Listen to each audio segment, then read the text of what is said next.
योगी आदित्यनाथ ने तो भाटी जी ये भी कहा कि भगवा मैं पहनता हूँ, मेरे ऊपर सब उंगली उठाते हैं, लेकिन एक दिन वो भी आएगा जब पूरी दुनिया भगवा पहनेगी। तो उनकी लाइन लेंथ तो एकदम क्लियर है। ऐसे गैर जिम्मेदाराना बयान उत्तर प्रदेश के जैसे बड़े राज्य के मुख्यमंत्री को नहीं देने चाहिए। कभी वो 2080 की बात करते हैं, सारे लोग भगवा पहनेंगे, यही तो औरंगजेब चाहता था। फिर औरंगजेब में और योगी आदित्यनाथ में क्या फर्क है? औरंगजेब भी तो यही चाहता था कि वो अपने धर्म में ले आए सबको। बधाई हो, यही चाहता था। नहीं किया। अब वो आदमी समझाइए। नहीं, मैं अच्छा था। सुधांशु जी, आप गलतफहमी ना करें पैदा। मैंने हमेशा हुल्लड़ डिबेट में आपका स्वागत है। होली और रमजान के जुमे पर जारी विवाद के बीच जुमे की नमाज और होली का जश्न एक साथ होने से प्रशासन के लिए तनाव बना हुआ है। खासकर यूपी में पुलिस को कानून व्यवस्था बनाए रखने के लिए कड़ी मशक्कत करनी पड़ रही है। यूपी के 3 शहरों संभल, अलीगढ़ और बरेली में पुलिस को मस्जिदों को ढकना पड़ गया, जिससे रंग फेंककर सौहार्द बिगाड़ने की कोशिश को रोका जा सके। इसी मुद्दे पर सपा प्रवक्ता राजकुमार भाटी ने गोदी एंकर के साथ साथ बीजेपी प्रवक्ता की बखिया उधेड़ कर रख दी। अंत तक देखिए यह शानदार डिबेट। आइए देखते हो जाएगा। भाटी जी आप माइक उठाइए, क्योंकि यूपी की चर्चा है, आप चुनौती दे रहे हैं, अखिलेश यादव आए हैं। सवाल यह है कि इधर से जो बयानबाजियां हो रही है वो एक तरफ, आपके नेता भी, क्या आपको पता है कि पीस कमेटी में ये सुझाव जो मुस्लिम प्रतिनिधि थे वहां उनकी तरफ से दिया गया कि आप मस्जिदों पर तिरपाल बिछा दीजिए, क्योंकि रंग लग जाना, अगर गलती से रंग लग जाता है, वहां से गुजरेगा ये होली मिलन समारोह, तो ऐसे में अगर रंग लग गया तो कोई इसको इशू ना बना दे। ये पीस कमेटी में मुस्लिम प्रतिनिधियों की तरफ से ही कहा गया। फिर भी समाजवादी पार्टी के नेता भ्रम फैला रहे हैं, वो कह रहे हैं ये अराजकता है, ये जानबूझकर ढका जा रहा है।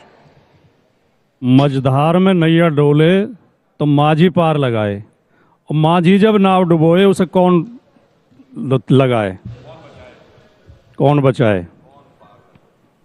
सवाल ये है, जिनकी जिम्मेदारी शांति व्यवस्था कायम करने की है, अगर वही आग लगाने का काम करें, अगर एक पुलिस का सीओ गैर जिम्मेदाराना बयान दे और मुख्यमंत्री उसे डांटने के बजाय, उसे कंट्रोल करने के बजाय, उसे उसकी आचार संहिता, उसकी ड्यूटी समझाने के बजाय उसे बढ़ावा देने लगें कि ये तो पहलवान है, पहलवान की भाषा बोल रहा है।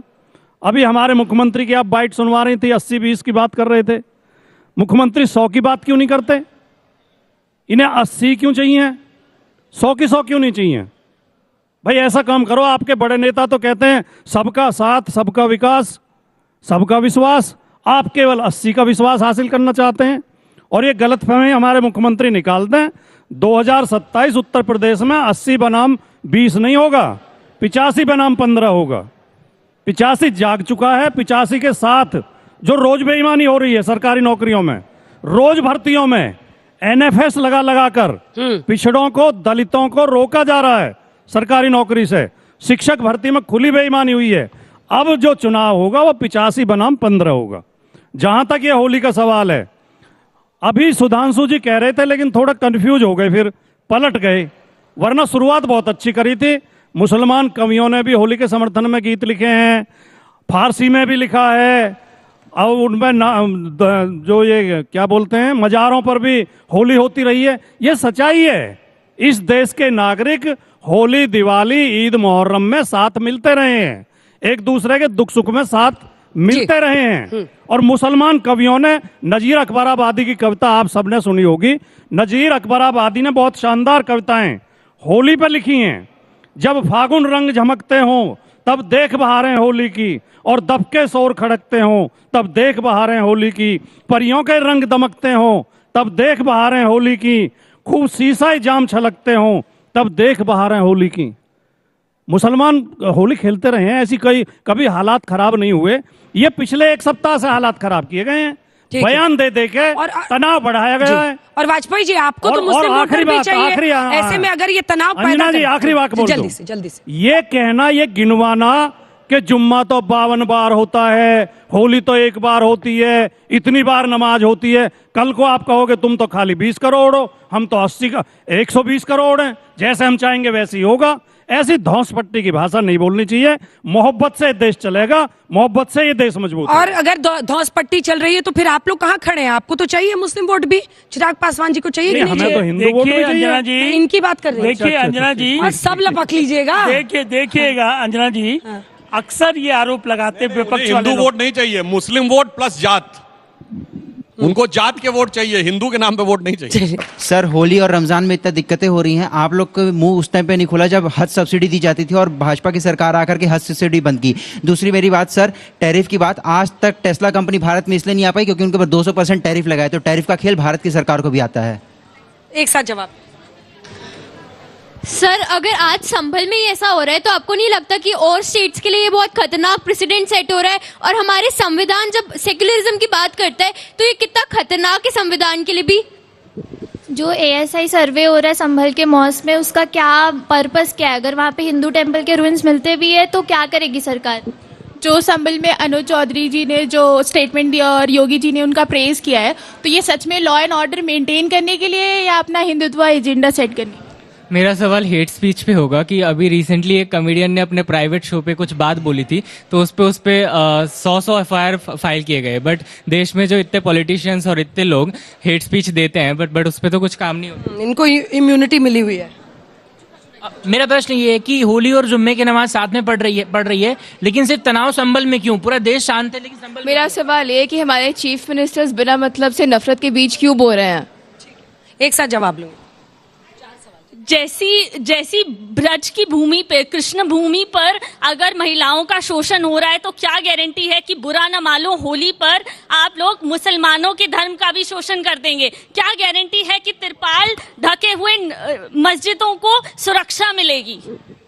प्लेसेस ऑफ वर्शिप एक्ट के अकॉर्डिंग 1991 कहा जाता है कि जो 15 अगस्त 1947 पे स्ट्रक्चर था उसे देखे जाएंगे। तो उस संदर्भ में जो संभल की कंट्रोवर्सी हो रही है उसका कानून के संदर्भ में आप क्या कहना चाहेंगे? वो कानून क्या ये कहना सही नहीं है कि बस धार्मिक विवाद हमेशा चुनावी मुद्दा बन के रह गए हैं? आपको थोड़ा सा नीचे आना पड़ेगा, मेरा माइक वहां तक नहीं। If India is a secular country और जुम्मे के दिन होली है तो ये कम्युनल हार्मनी इंक्रीज करने के लिए भी तो यूज किया जा सकता है ना? Why is this a Hindu Muslim issue? हमारी गवर्नमेंट सेंसरशिप एक्ट प्रमोट करने को बोलती है, लेकिन वो विधायकों पे क्यों लागू नहीं होता? जबकि बहुत अच्छी बात है। जल्दी, सबसे ज्यादा सवाल आपसे आए हैं, आप जवाब दीजिए। उन लोगों का ये पूछना है कि संभल को लेकर जो ये बवाल, जो नई हिंदुत्व की प्रयोगशाला बनी है, करिएगा क्या सर्वे कराकर? बिल्कुल, आपने बिल्कुल सही कहा। यह हिंदुत्व की प्रयोगशाला नहीं, संविधान के लिए खतरनाक प्रयोगशाला बनी है। जो स्ट्रक्चर ASI प्रोटेक्टेड मॉन्यूमेंट था उसमें सरकार नहीं जा सकती, यानी सरकारी एजेंसी जिसकी मालिक है सरकार उसमें नहीं जा सकती। यह संविधान खतरे में है या संविधान काम कर रहा है?